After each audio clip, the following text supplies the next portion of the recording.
Coaching. It's Dr. Sherri here, and today we're going to learn to think like a cave woman. So this will make a little bit more sense as we move forward today.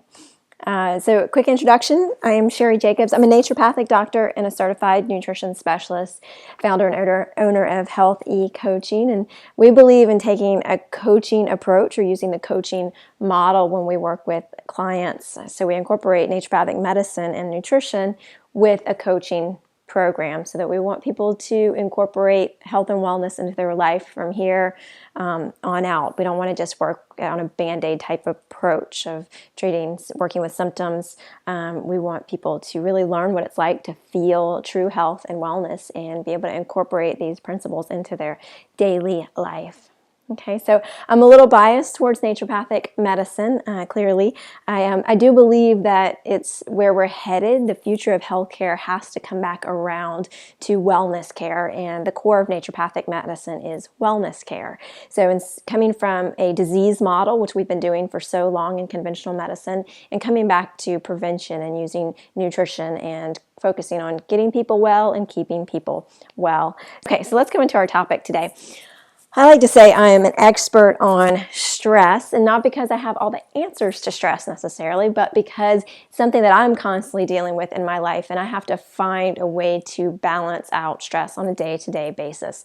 I find personally that I have a sensitive nervous system, and so I can get overwhelmed easily by having lots of different tasks and stressful things going on in my life. And as like many of you, I'm a strong female. I have a family. I have work. I own my own business. I have my patients. I'm doing a lot in a day, and finding ways to manage it so that at the end of the day I still feel like I have some balance is tricky, but it's doable. And I want to share with you guys today how I look at stress and some of the tools that I use to help bring my personal life into balance a little bit. So yes, I am an expert on stress, but it's because it's one of my weaker areas personally. So I don't know if you can relate to this, but certainly if you're under any kind of stress, you probably can. And that is feeling like your mind is going a million miles a minute. Especially when you put your head down on the pillow at night, it just feels like the thoughts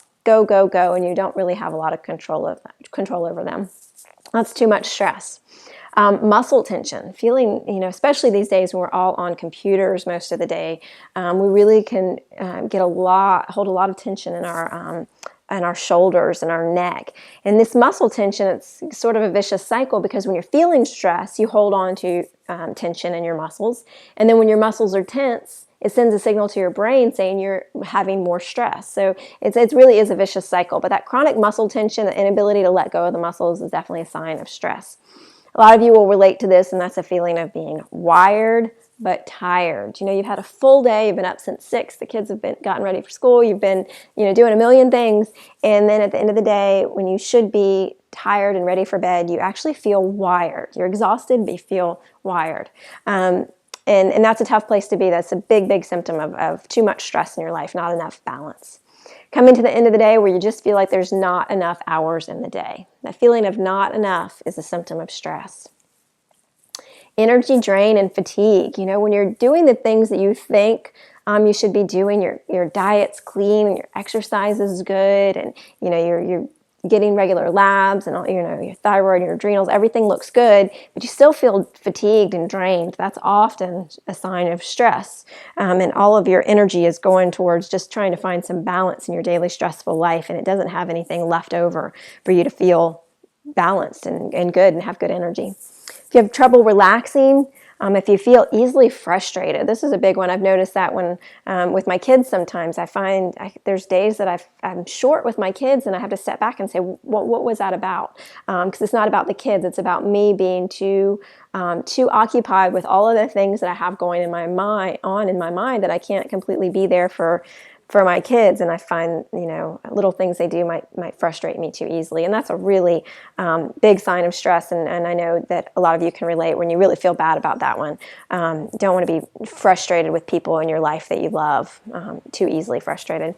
And then weight gain. If you feel like you're doing the diet and exercise, you feel like you shouldn't be gaining weight, or you incorporate and tidy up the diet and you're not really losing, you're at a plateau. That's often a sign of stress as well. Too much stress stress, then your body will not find its optimal fat to muscle ratio, and you'll continue down the gain pathway, fat gain pathway, which none of us want. So here's how we feel. We feel like we are the get it done, multitasking, need to be a certain way, modern professional, wearing many different hats. We're doing all of this. We're doing it really well. But we have to stop at the end of the day and say, but are we really? Is this who we really are? And I'm going to argue that from a basic biological standpoint, we are not this modern, get it done female. From a basic physiological standpoint, we are still hunter-gatherer cave women, okay? And what I mean by this is not that we can't be that all-powerful, get it all done, raise a family, have a career type of female and be balanced. We can, but we have to focus a little bit more on the balance part. And one way we can focus on the balance part is really recognizing how our physiology is set up and that we are really cave women, okay?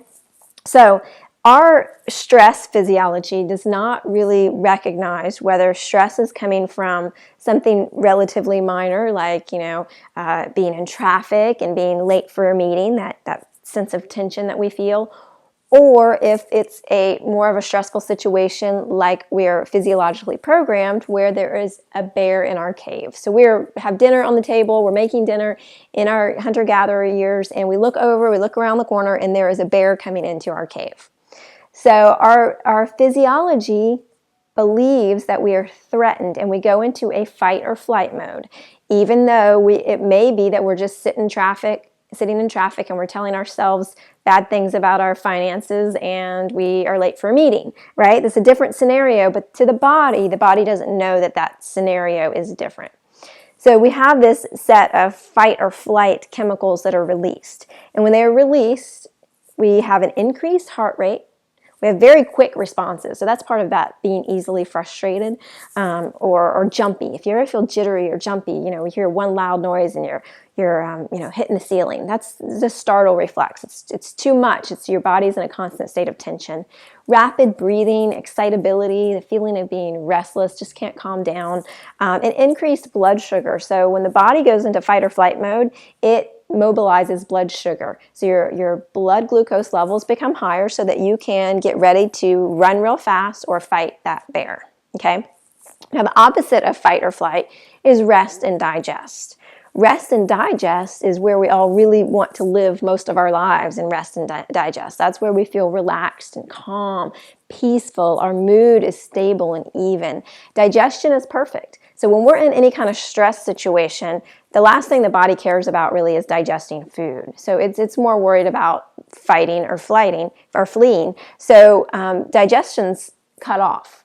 It's not the digestive juices and the blood flow to the digestive tract is just not what it needs to be. When you're in rest or digest, that's where everything is going towards digestion, and you're going to have really good digestive function. This is rest and digest is when you actually have a libido and you want to engage in sexual activity. You sleep. Your sleep is restful. It's peaceful. It's restorative.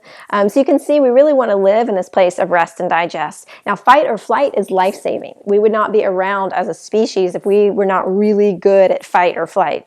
However, unfortunately, in our modern world, we are constantly in fight or flight, and rarely do we have this time for rest and digest. So what I want to talk about today is what the things that you can do to bring yourself into an optimal state of balance. So we have to shift our physiology to rest and digest. That's what you have to think of it. You think about, you have, it's very black and white. You have two modes, fight or flight, rest and digest. And how do we, on a daily basis, shift our physiology into rest and digest? Okay, so the experts will tell you, you'll have some health and wellness experts saying, here's what you need to do to get into rest and digest. Here's your cure for stress. All right, so 75 minutes of daily exercise, 30 minutes of daily meditation. You need to eat home-cooked, whole foods diet, about 6 small meals per day. You need 9 hours of uninterrupted sleep. Try to get in bed, lights off by 9 p.m. You need to find a hobby or an outlet. And you need to stop any kind of screen time, TV, computer, iPhone after 5 p.m. Right? Does this make you feel really stressed out to see this list? I know it does me, because while I'd love to be doing all of these things, I wouldn't have room for anything else on a day-to-day basis. So while this may be the ultimate goal, it's not practical. It's not practical for any of us, I don't believe. So instead of doing all of these major life changes, I would like us to act as if. Okay, this is what we're going to stimulate our rest and digest response, even in the presence of turmoil. We're going to remember that we are cave women. We're going to think like a cave woman, and we're going to act as if. Okay, so here are our top 10 as if doable daily tips. We're going to confuse the bear. We're going to break the cycle of stress, and we're going to think like a cave woman. Okay. So the first thing you want to think about is breakfast. So imagine now if you are in that cave and you look over your shoulder and there's a bear standing there. Well, the last thing you're probably going to do is sit down and have a little bit of protein, right? No, you're not going to do that. You're fighting. You're ready to flee. You're not thinking about having a well-balanced meal, are you? So an easy way to shift into rest or digest is to make sure that we don't run on our fight or flight hormones by waking up in the morning, grabbing coffee and running out the door, or maybe grabbing a coffee and, and a croissant or some cereal, things that are really, really full of carbohydrates and sugars.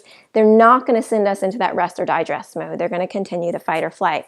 So we say 10 before 10 around here. You need about 10 grams of protein before 10 a.m. And that sets your body up. Cortisol is highest in the morning. Cortisol is your stress hormone. So if you can sort of blunt cortisol excretion early in the morning, you're going to feel better around 3 or 4 o'clock. And 3 or 4 o'clock is that time where I think most of us are sitting at our desk and our heads are bobbing up and down. We really would like a cup of coffee or a little bit of sugar. We're really feeling that dip. If you get in the habit of having breakfast, protein, before 10 a.m., then you'll notice a shift in your energy later in the afternoon. Okay, so think about if you can tolerate eggs, a protein smoothie, some leftovers. We always say our favorite breakfast is actually what you had for dinner. Not everybody loves that idea. Some people do love that idea, to think about not having to eat breakfast foods, but think outside the box a little bit. Have salmon and rice for breakfast. Have salmon and broccoli. Have some soup. Something that you had for dinner is a great breakfast. But start off with rest and digest by saying you're going to have a little bit of protein in the morning, 10 before 10 a.m. You're also going to drink to your health. You're going to stay hydrated. So the other thing you're not going to do when you are in fight or flight mode is have a sip of water, right? There's a bear standing in the cave. You're not going to sit down and sip on water, right? So we're shifting our physiology into fight or flight. We're acting as if. That bear can still be standing there and can still be a threat. So you can still be late to the office. You can still be stuck in traffic. You can still be thinking negative thoughts. But when you're sipping on water, you're putting the body in a little bit of rest or digest. It's sort of blunting that fight or flight response a little bit. So you want about 1/3 to 1/2 of your body weight in ounces in clean water. Does that make sense? So if somebody was 120 pounds, they might want to drink 60 ounces of water in a day. That might be a lot for somebody. So it kind of depends on where you're coming from. We do half your body weight in ounces on our cleanse program for the 21 days. We really want people to stay very well hydrated. But it's going to be somewhere between 1/3 and 1/2. But making sure just at the very basic level is that you are sipping on water throughout the day, that your body is staying hydrated. Okay? Eat. So remember we talked about rest or digest. You can't really digest your food if you're not in restful mode. So again, while we we don't have time to take an hour lunch break and to hang out with friends and to really rest and have a glass of wine. So I guess what I picture people in France doing is having these big luxurious lunches where they laugh and have a glass of wine. And anyway, we don't really do that in our country too much. But what we can do, again, is we can act as if. And we can take about 30 seconds before our meal or snack to rest and digest. So let's think about this. You have just a handful of almonds. You know you need to eat a little protein. It's been a few hours since you had something. So you need to just sit and take 30 seconds to center yourself, take a couple deep breaths, put yourself in a restful mode just for about 30 seconds. Be conscious that you're getting ready to eat some food. Act as if you're in rest or digest. And then slowly have some of your almonds, your handful of almonds, and just focus on that process of eating, enjoying your food. And it really doesn't have to be a huge meal. It doesn't have to be a huge experience. Just bringing a little bit of awareness. 30 seconds just to rest and digest, okay? We're going to ditch the sugar. And here's why. Is sugar, unfortunately, it starts to feed your flight or fight hormones. And that's, again, we don't want to move towards fight or flight. We've got too much of that. Sugar in particular is socially closely associated with many of our stress hormones. I think it's interesting that what we know in medicine for a fact is that elevated blood sugar is toxic to all cells. And the acronym for this is AGEs, and it's advanced glycation end products. That's what happens when sugar and protein mix, and they cause all these different chemical reactions in the body, and they make you age faster. And so it's interesting that in science, the acronym is AGEs, because sugar really does age you quickly. And we said when you're in rest or digest, when we're in fight or flight mode, that we are mobilizing blood sugar. So our blood sugar increases, right, so that we can run or we can fight. And if you're feeding your body with sugar and you are constantly in fight or flight, then you are very much causing more damage to the cells because your blood sugar is always constantly elevated. And we know for overall health that is not a good scenario to be in. And you're going to continue to circle around in that process of stress, fight, flight, fight, flight. So one easy way to shift our physiology, I won't say it's easy, it's not that easy really, but to really start to take an inventory of sugar in the diet and make sure you shift away from using sugars in the diet so that you can better access your rest and digest mode. Sugar people, there's some people just know when they're sugar people, right? You know that you have an addiction to carbohydrates or sugars in the diet, and it's really clear. Other people, it's less clear. They may use things like wine, and they may not think of themselves really as sugar people, but they're having 2 to 3 glasses of wine every single day. That's a quick access sugar. It's a quickly accessible sugar in the diet. So those people can often be sugar people and not really know it. Sugar people can also be the people that maybe they have really good willpower. So they can have a box of cookies in the house and they can eat only one cookie and put the box away. But that box is constantly talking to them. And they're maybe able to say no, but it's in their brain. They know where that box is. They know how many cookies are in that box. That box is always talking to them. So those are my sugar people. My sugar people are also the ones that will say that they don't have a lot of sugar, but they'll find ways to get sugar in the diet. So you tell them to make a protein smoothie, and they do. They put the protein powder in there, but they also have the banana and the mango and all these really sweet fruits. It's a way to get extra sugar in the diet. Or you send sugar people out for trail mix. Or send them out for nuts at the store, and they come back with trail mix. They've got their nuts, but they've also got the dried cranberries and little chocolate pieces, and so they just find other ways to get sugar in the diet without actually feeling like they're using table sugar or eating candy bars. Or so you get the point. Most people know if they have an issue with sugar or not, and it's probably one of the most highly addictive substances that's around. Sugar is highly, highly addictive. Okay. Here's the other thing is laugh, sing, dance loudly. Again, we're confusing the bear, right? If there's a bear in your cave, the last thing you want to do is bring attention to yourself, right? You're not going to jump up and down and say, here I am, bear, here I am. So when you're really stressed and you're in that car and you're in traffic and you're tense muscles, one thing that will help you shift into rest or digest is to turn that radio up and just sing at the top of your lungs. Laugh, even if you don't have a thing to laugh about, just the process of laughing will put you into rest or digest. If you're in your office and you're super stressed out, close the door and do a 2-minute dance around the office, okay? And nobody has to see you.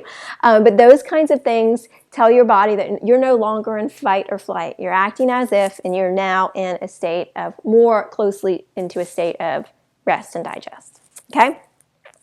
The other thing you have to do is you have to move. And like we started one of the slides before, and we said that you have to do 75 minutes of exercise a day. Well, that is in the past. We no longer, research tells us, clinical experience tells us that the old jazzercise days of the 80s, where we used to, put on our cute outfits and go to the gym, and do a step dance class for hour and a half and then do abs, and then we spend all this time in the gym. We realize, well, that's not exactly what we needed to do. What we really need to do is move the body first and foremost, and then do short bursts of intense exercise. So exercise should be intense, but it also should be short, and there should be plenty of time for recovery, because recovery is where rest and digest happens. Okay? So part of that feeling, when those fight or flight hormones are running through the body and you're feeling wired and tired and your shoulders are up to your ears, that's part of that process, is you not being able to release the adrenaline, release the cortisol. So that's what movement does. It helps to release those fight or flight hormones. So you have to find a way. If you're not already moving in your daily life, you've got to find a way to incorporate that. And I love this article, Can 3 minutes of exercise a week help make you fit? And 3 minutes of exercise a week sounds a little nutty, right? And while that can do more than nothing, we certainly want to increase it a little bit. This was an interesting article because it did show a good bit of value for somebody just doing 3 minutes of exercise a week, but that 3 minutes was really intense. What I really like is Tabata training. Tabata training is more like a 7-minute workout that you can do every other day, and it's an intense workout. After 7 minutes, you know that you just you did some exercise, you did some movement. But I love now that we can really get good results in less than 10 minutes a day of exercise. And so anybody can close their office door or be at home and incorporate something called Tabata training into their life and really change your stress response. Okay, so if you're not familiar with it, please do a Google search and check out Tabata training, because it's effective. It's effective and it's not terribly time consuming. The other thing that you're going to do is you're going to breathe. Okay, so again, remember, fight or flight. One of the things that fight or flight does is it causes us to breathe shallow. And when we don't take deep breaths, when we take shallow breaths, it sends a signal to our brain that says you're in fear mode, you're in stress mode. So it's a vicious cycle again with not being able to breathe deeply. Stress causes shallow breathing causes stress. So one way to break that cycle of stress is to focus on breathing. And the best way to breathe is to breathe like a baby. If you've ever been around a new baby, you see their cute little bellies and how that big expansion of their abdomen and then the release of their abdomen. And that's what you want to mimic, is taking a minute to take a few deep breaths deep into the belly. It's called diaphragmatic breathing. And again, if you can incorporate this just a few times during your day, set an alarm on your phone, and just bring your awareness to your breath for a couple minutes. It really does not have to be a big deal. It's just giving yourself little parts during the day where you're in rest or digest. And over time, it's going to make a really big difference. These little things that you do are really going to add up. And you're going to find yourself not as tired, able to sleep better, not feeling the effects of the chronic stress. Okay, so breathe. Nutrients. You've got to make yourself resilient with a high nutrient diet and targeted supplements. So if you don't have enough nutrients in the diet, if your diet is not as optimal as it should be, you're going to be that much more prone to the effects of fight or flight. If you have good nutrient status, if you have a really clean diet, your body's going to be resilient. So when you do go into those fight or flight modes, the body is not going to have all the negative effects of the fight or flight hormones. And when you go to rest or digest, it's going to be a little bit more easy for you to get to rest and digest and to stay in rest and digest. So without going into this too much detail, I just want to guide you to the handout and short video that I created called Mad Doc. It's a way to choose supplements. You want to make sure your supplements are Mad Doc approved. I created a little wallet card. I just see people all the time spending money, their time, energy, and money on supplements, on nutrients that are not the right forms. They're not absorbed well by the body. They can also often cause more harm than good. So if you feel like you're on a good nutrient program, check out the Mad Doc approved video and handout, and just double check your nutrients and make sure that they're actually in the right form. And if you're not taking nutrients, make sure that you look at this and choose some good good nutrients. You've got to make your body resilient. The other thing that being in stress, in fight or flight, using those stress hormones too much actually depletes your nutrients as well. So you have a kind of a double whammy there. You can have good nutrient status across the board, but if you're constantly in fight or flight, your body's going to be using up vitamin C. You really run through all of your B vitamins really quickly when you're in stress mode. Okay. So power foods and power nutrients, some of my favorite ones are protein, which we've already discussed. I find that my women in particular don't get enough protein during the day. They tend to be a little bit more natural vegetarians. We tend to like our carbohydrates. For good reason, carbohydrates increase serotonin in the brain, so they make us feel momentarily better, but it's not really what the body needs. We need good protein. I'm a fan of greens powders. We carry one here at the office. There are lots of good greens powders around, but if you can get up the nutrient content of your beverages on a day-to-day basis. So I love people to drink water, but if you can also add some greens powder, it's like you're getting vegetables a little bit throughout the day by sipping on some of these greens powders. It's never an excuse not to eat your vegetables, but it's in addition. So I like that idea, especially when we are in acute stress. We often lose our appetite and lose our ability to process nutrients really well. So I think sipping on some of these green powders can really help us process our nutrients better and get more nutrient quality on a day-to-day basis. Any kind of digestive support. So again, if you're in fight or flight mode, you're not in rest digest mode, so your digestion is not going to be optimal. So probiotics, enzymes, hydrochloric acid, fermented foods, all these things that help support a healthy digestive tract, the more that you can even if you don't feel like you're in rest or digest, acting as if by giving yourself all of these digestive support nutrients will tell the body it's in rest or digest. You're sort of forcing digestion a little bit so that you can become a little bit more centered in rest and digest. Adrenal support. So your adrenal glands secrete your stress hormones, cortisol in particular, and supporting your adrenal glands is really important during times of stress. Again, because you're going to go through all of your nutrients very quickly. So vitamin C, zinc, B vitamins, coenzyme Q10 is one of my favorite antioxidants. So all of these nutrients that are specific for helping you become resilient to stress. Stop. It's okay. So I put a blog out a while back, it's been a few months now, that said it was why I quit going to the gym. And it was a really popular blog. I got a lot of response from folks saying that, wow, I finally have permission to stop. And for me, it was that I was starting to feel burned out at the gym. I was making myself go, but I was finding that when I would leave the gym, my heart would be racing. I'd feel a little anxious. I wasn't feeling energized anymore. But for a while, I was not letting myself be okay with the fact that I just needed a break, because I know I'm supposed to exercise, I'm supposed to move. And then when I wrote that blog was finally my way of coming out and saying, you know what, I am taking a break. And I did. I didn't step foot in the gym for at least 6 weeks. And when I came back very slow, and I would come in, and do maybe half a class or do light weights. And but it is okay to exercise less. It is okay to take a break. In fact, sometimes when I have women in that are doing, they have this great diet and they have this great exercise program and they're working with a personal trainer and they still have these weight gain or plateaus, oftentimes it's exercising less and allowing themselves to eat more.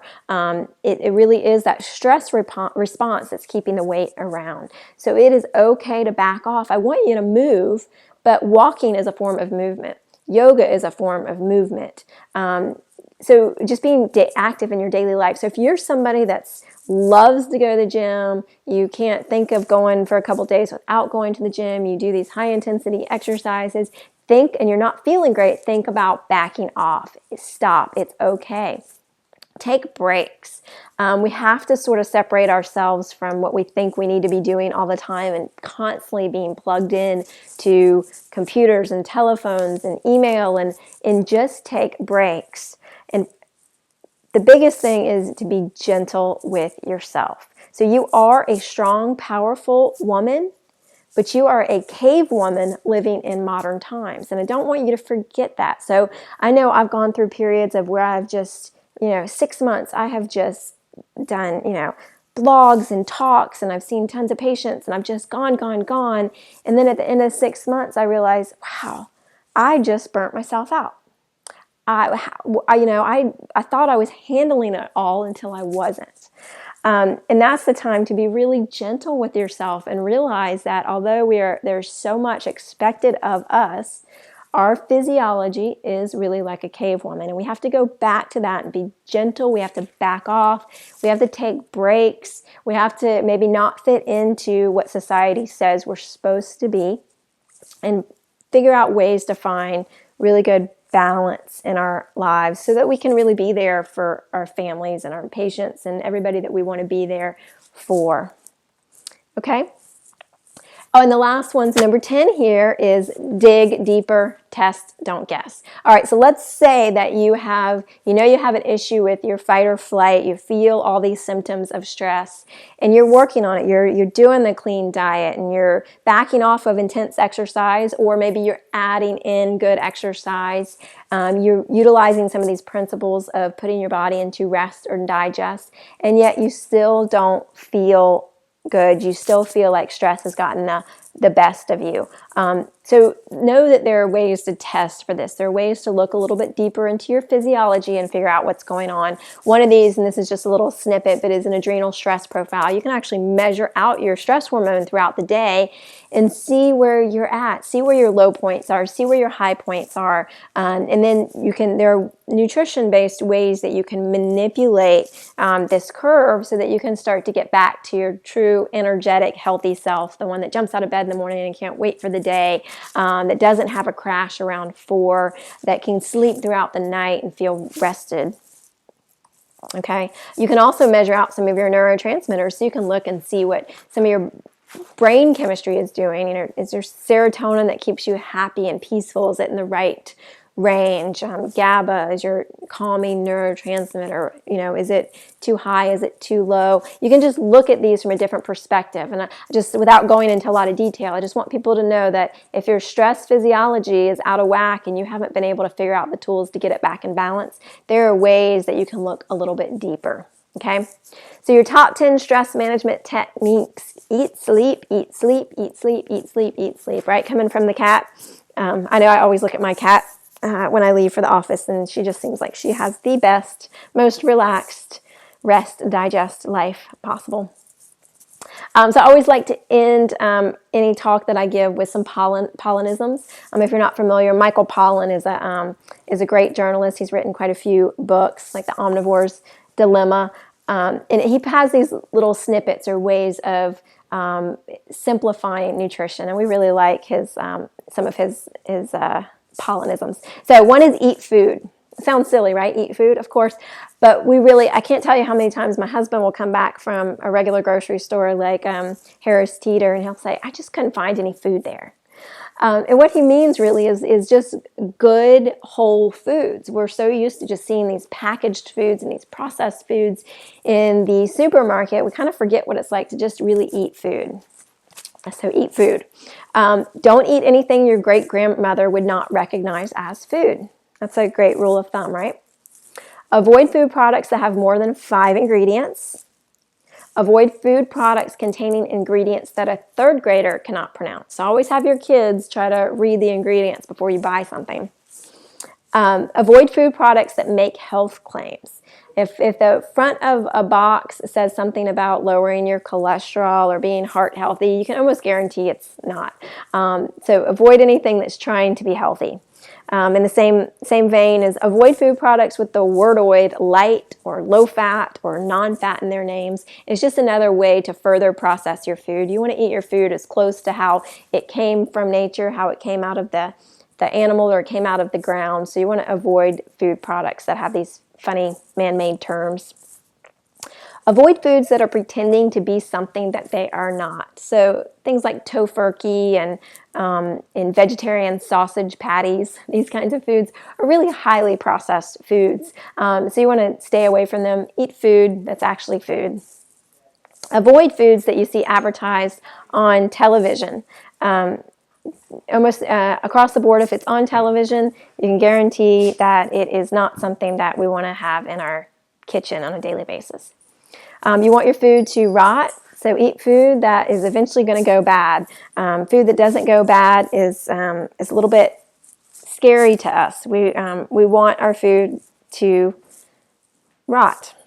Get out of the supermarket whenever you can. The supermarket is probably the hardest place to find food sometimes. It's also the most tempting place to find processed foods. So especially as springtime comes, summer comes, we can get foods from the farmer's market. We can go out to some of our local farms and find more whole foods, local foods, foods that are not coming from across the country or across the world that you find in your grocery store.